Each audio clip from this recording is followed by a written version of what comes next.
ఇకపోతే ఈ మధ్య రేవంత్ రెడ్డి గారి స్టేట్మెంట్ మీరందరూ చూసుంటారు.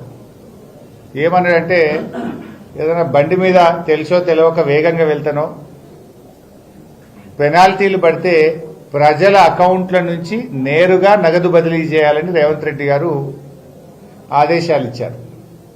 అంటే నీకు తెలియకుండా నీ బ్యాంక్ అకౌంట్ నుంచి పైసలు కట్ చేసుకోమంటున్నారు.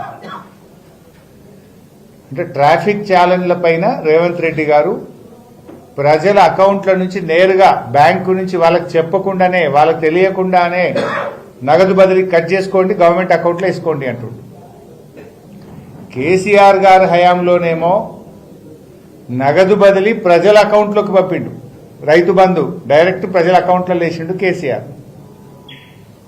అవ్వాతాతలకు 2000 పెన్షన్ నేరుగా అకౌంట్లో వేసిండు కేసీఆర్.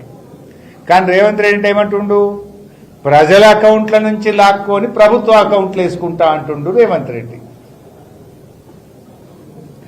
అసలు ప్రజలకు తెలియకుండా తమ అకౌంట్ నుంచి డబ్బు తీసుకుపోయేటోళ్ళని ఏమంటాము?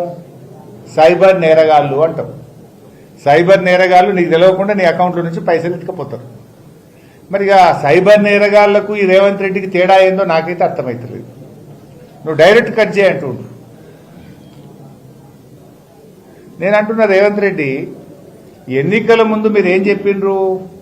బాండ్ పేపర్ మీద రాసిచ్చారు. బాండ్ పేపర్ మీద రేవంత్ రెడ్డి స్వయంగా సంతకం పెట్టిండు. డిసెంబర్ నెల నుంచి అవ్వాతాతలకు 4000 పెన్షన్ ఇస్తా అన్నావు.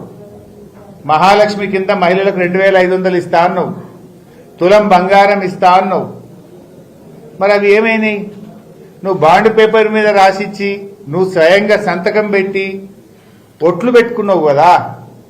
మరి ఒట్లు పెట్టుకున్నందుకు నెల నెల అవ్వాతాతలకు ఇవ్వాల్సిన 4000 రూపాయల డబ్బులు కానీ, ఆడపిల్ల పెళ్లికి ఇస్తామన్న తులం బంగారం కానీ, మహాలక్ష్మి పథకం కింద మహిళలకు ఇస్తామన్న నెలకు 2500 రూపాయలు రేవంత్ రెడ్డి అకౌంట్ నుంచి మరి సీదా ఆటో క్రెడిట్ చేసే పని కూడా చేయాలని నేను డిమాండ్ చేస్తా ఉన్నా.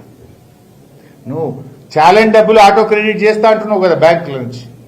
మరి నువ్వు కూడా బాండ్ పేపర్ మీద రాసిచ్చి ఒట్లు పెట్టి సంతకం పెట్టించినావు కదా. మరి నీ అకౌంట్ నుంచి కూడా లేదా ప్రభుత్వ ఖజానా నుంచి ఆటో క్రెడిట్ చేసి ప్రజలకు తీసుకుంటాం. మరి నువ్వు ఎట్లా తీసుకుంటావో మరి ప్రజలకు కూడా అదే హక్కు ఉంటుంది కదా. ప్రజలకు బాండ్ పేపర్ మీద రాసిచ్చి సంతకం పెట్టి ఒట్లు పెట్టి నువ్వు మాట ఇచ్చినప్పుడు మరి ఆటో క్రెడిట్ ప్రజలకు కూడా ఇవ్వాలి. 4000 పింఛన్ ఇవ్వాలి, మహాలక్ష్మి 2500 ఇవ్వాలి, కాలేజీ ఫీజు రియంబర్స్మెంట్